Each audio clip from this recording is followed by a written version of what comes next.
깎아지른 산들 사이로 맑은 호수와 동산이 있고 예쁜 집들이 들어서 있고 인심 좋은 사람들이 서로 하하호호 하며 사는 전원 생활까지 우리가 생각하는 동화 같은 북유럽의 모습입니다. 거기다 또 복지는 얼마나 좋습니까? 1년에 단 45만 원만 부담하면 나머지가 전부 무료인 국민의료보험, 태어나면서부터 대학원을 졸업할 때까지 심지어 학용품까지도 무료로 주는 완전 무상교육, 대졸자 비율 48%, 여성 의원 비율 47%, 상위 10%의 소득과 하위 10%의 소득 격차가 겨우 3.4배! 대표적인 북유럽 국가인 스웨덴에서 이루어지는 복지 정책들인데요. 5만 8천 달러에 육박하는 국민 소득을 자랑하면서도 치밀한 사회 안전망이 깔려 있어 모두가 복지 혜택을 받고 삶의 질을 보장받는 정말 꿈 같은 나라가 아닌가 싶습니다. 그런데 이런 스웨덴에서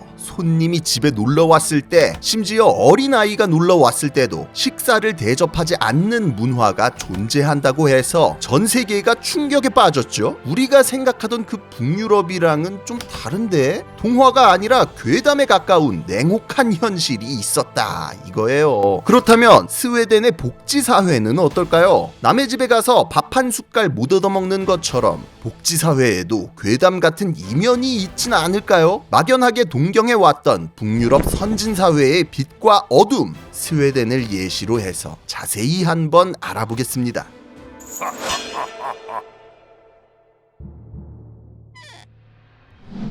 스웨덴, 북유럽 하면 뭐다? 바이킹이다. 예로부터 날씨가 음울하고 농사가 잘 되지 않았던 북유럽의 환경 때문에 여기 주민들은 배 타고 다니면서 교역이나 약탈을 한다거나 또는 남쪽의 대도시로 장기 출장 나가서 용병으로 일하는 게 주된 돈벌이 수단이었습니다. 때문에 대항해 시대 이후에도 북유럽은 제국주의, 산업혁명 이런 것들과 거리가 좀 멀었고 실제로 19세기까지 유럽에서 가장 낙후되고 가난한 지역으로 남아있었죠. 스웨덴의 산업화가 본격적으로 진행된 건 19세기 후반 일본과 비슷한 시기였는데요. 산업혁명의 중심지와 가깝고 자원이 풍부하다는 이점 때문에 인접한 강대국들에게 금속이나 목재 등을 수출하는 걸로 시작, 곧이어 이런 자원들을 가공하는 기술까지 확보하면서 전형적인 수출 의존형 공업국가로 단숨에 올라섰습니다. 제지, 가구, 금속가공, 전자기기 등 중공업에 편중된 스웨덴의 산업구조는 이때부터 고착화돼서 지금까지도 변하지 않고 있죠. H&M, 이케아, 볼보 다들 아시잖아요. 스웨덴은 예로부터 인구 성장 자체가 더뎠고 그나마도 외부 유출이 많았던 데다가 이렇다 할 대규모 산업이 존재하지를 않았기 때문에 혁명을 일으키거나 할 만한 신흥 부르주아 계층이 별로 없었습니다. 대신 평민들이 정치에 관심이 많았고 문맹률도 낮은 편이었으며 집단 행동으로 잘 뭉쳤어요. 때문에 소수의 귀족들은 그대로 자본가 계급으로 변신! 저 멀리 보이지도 않는 곳에 있어서 있는지도 없는지도 모르게 되고 노동자 계급이 된 평민들은 다른 서구 국가들에 비해 균등한 임금을 받으며 중간지대가 없는 사회구조가 이어졌습니다.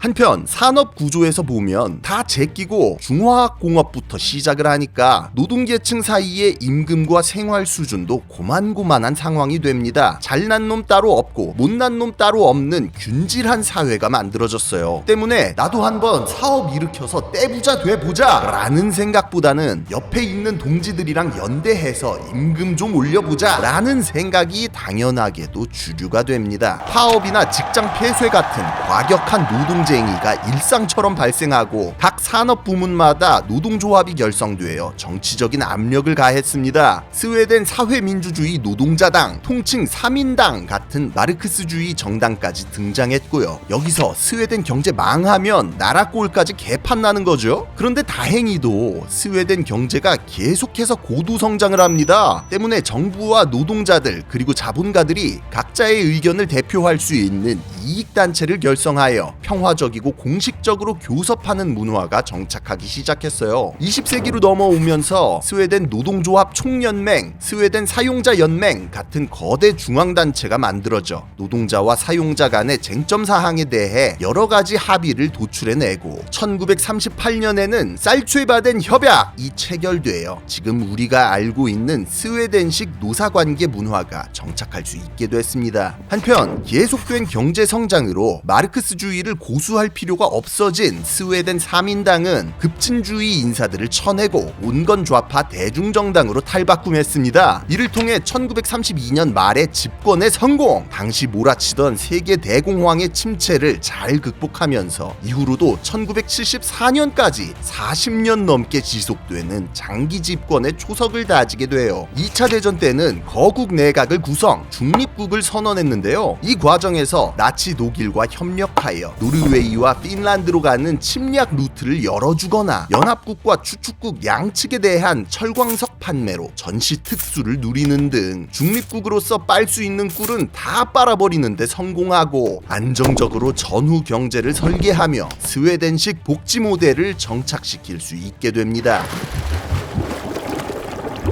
2차 대전이 끝나고 완성된 일명 스웨덴식 복지국가 모델, 어떻게 돌아가는 걸까요? 일단 스웨덴식 모델이 기능하려면 하나의 대전제가 필요합니다. 꾸준하고 순조로운 경제 성장이 뒷받침되어야만 한다는 거죠. 그런데 스웨덴은 이게 됩니다. 수출 위주의 대기업들이 각종 특혜를 받으며 문어발식으로 사업을 경영하는데 대신 고용을 책임지고 월급을 엄청나게 많이 줄 수가 있어요. 그럼 그 다음은 임금 근로자들에게 세금을 무지막지하게 많이 거둘 수가 있게 됩니다. 이렇게 거둔 돈으로 무상의료, 무상교육 등 세계가 부러워하는 각종 복지 정책이 시행되고 아주 촘촘한 사회 안전망을 유지할 수가 있게 되는 겁니다. 귀족과 자본가 계층은 높은 급여와 근무 환경, 사회 환원을 대가로 자리를 유지하고 서민들은 높은 복지와 삶의 질을 보장받는 대가로 현실에 만족하고 살기로 한 거죠. 흔히 생각하는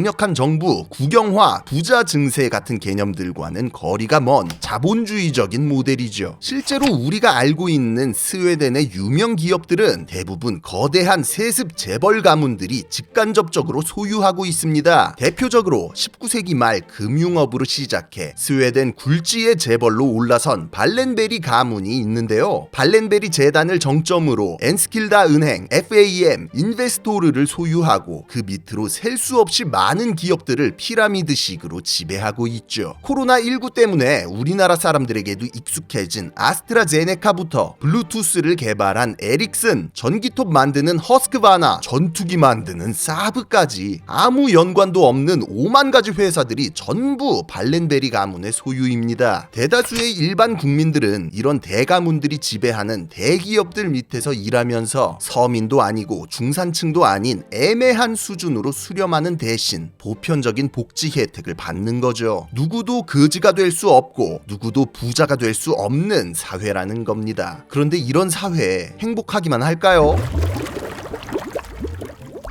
스웨덴에서는 1년에 45만 원을 초과하면 모든 병원비를 국가가 부담합니다. 죽을 병에 걸려서 치료비 대다 집안 망하는 일 같은 건 절대 없죠. 대신 간단한 진료도 한 달 전부터 예약해야 된다는 거, 그마저도 보건소부터 갔다 와야 병원에 갈 수 있다는 거, 한 2달 걸려서 겨우 의사 얼굴 봤는데 하는 말이 집에 가서 푹 쉬세요. 이게 끝이라는 거. 감기, 소화불량 따위로 병원 갈 생각하면 안 됩니다. 웬만한 건 집에서 해결해야 돼요. 대신 민간보험에 가입하면 보건소도 대기 기간도 없이 프리패스라는 거. 스웨덴에서는 세금과 자금의 흐름이 투명하게 공개되어 탈세가 불가능합니다. 내 세금이 어떻게 사용되는지 의심의 여지가 없기 때문에 누구도 불만이 생기지 않죠. 단돈 3만 원만 내면 전 국민 소득 정보를 열람할 수가 있다? 믿으시겠습니까? 스웨덴 국세청이 모든 납세자의 정보를 공개하기 때문에 누가 어디에 사는지, 월급을 얼마 받는지, 무슨 차를 모는지, 주식으로 얼마를 벌었나까지 고위 공무원이나 연예인부터 내 직장 동료까지 성역 없이 들여다볼 수 있어요. 스웨덴의 평균 임금은 세계에서 가장 높은 수준입니다. 연대 임금제가 시행되어 동일노동 동일임금, 대기업과 중소기업의 임금 차이도 크지 않죠. 하지만 소득세 최저세율이 32%, 그리고 최고세율 구간은 평균 연봉의 불과 1.5배부터 연 6,800만 원을 초과하는 금액부터는 짤없이 52%를 세금으로 내야만 합니다. 스웨덴에서는 재벌과 기업, 귀족들이 노블레스 오블리주를 실천합니다. 대학, 도서관, 박물관 등 사회 각 분야에 대한 연구와 투자를 해서 국가 발전에 이바지하죠. 그렇지만 재벌 가문들이 각각 수십 개에서 100여 개에 이르는 기업들을 소유하고 있다는 건 함정입니다. 발렌베리 가문 하나만 해도 스웨덴 주식시장의 시가총액 30% 이상을 독점하고 있으니 말 다 했죠. 80년대에는 법인세 52%, 상속세와 증여세는 70%를 찍어서 기업들도 세금 폭탄을 맞았지만, 많은 기업들이 세금을 피해 다른 나라로 런을 하거나 복잡한 지배구조를 통한 우회를 시도하면서 2000년대 들어서는 결국 정부가 재벌들의 편을 들어줬습니다. 상속세는 아예 폐지되고 법인세는 20.6%로 단일화돼 버렸죠. 심지어 스웨덴에서는 은행이 국민들의 예금으로 기업을 쇼핑할 수 있습니다. 때문에 대부분의 스웨덴 회사들은 지배구조의 꼭대기로 올라가 보면 은행이 나와요. 살츠바덴 협약 이후로 시행되고 있는 연대 임금제도 때문에 애매한 중소기업은 임금을 감당 못해 파산하고 창업은 엄두를 못 내게 됐거든요. 그러는 사이 도산 위기에 놓인 기업들을 재벌 은행들이 주워먹은 거죠. 이렇게 스웨덴은 극도로 집중된 자본과 부의 세습이 끊임없이 이어지면서 세계에서 가장 소득이 평등한 나라이자 세계에서 가장 자산이 불평등한 나라에 등극했습니다.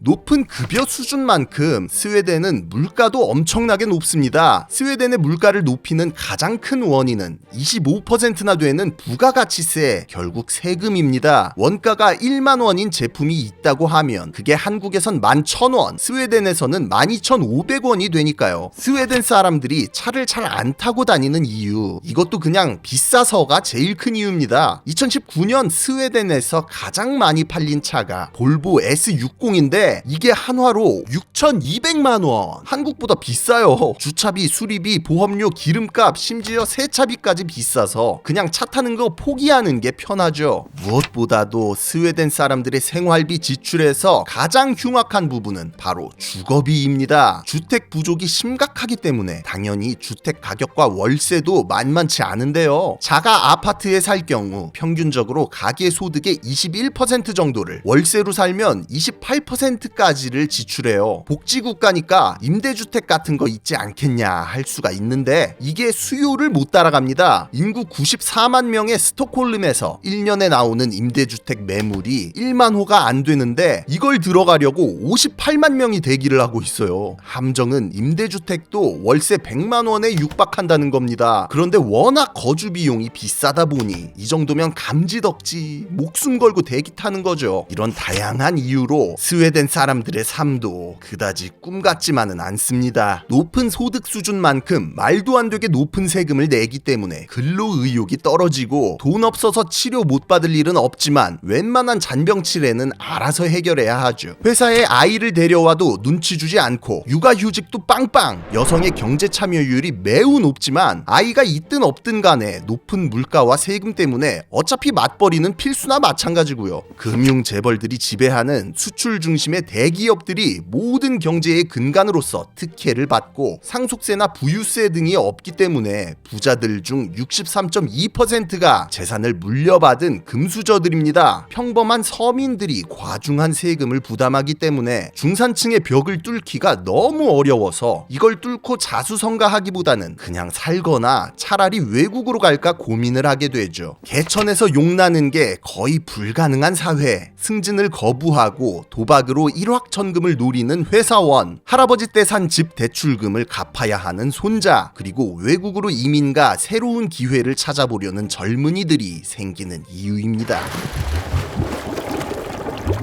결국 사람 사는 곳 다 똑같습니다. 한국에서는 학자금 대출 2천만 원 받고 시작하는 대학생이 울지만 스웨덴에서는 1년 알바비 2천만 원 중에 640만 원 세금으로 내는 대학생이 울어요. 경쟁이 지친 한국 사람들이 스웨덴을 부러워하는 것처럼 스웨덴 사람들은 아직 계층 상승의 사다리가 남아있는 한국을 부러워할 수도 있다는 거죠. 두 가지 모델에서 각각 장점만 단점만 보지 말고 장단점을 함께 본다면 스웨덴이나 대한민국이나 살만한 나라 아닐까요? 지금까지 지식해적단의 키드였습니다. 감사합니다.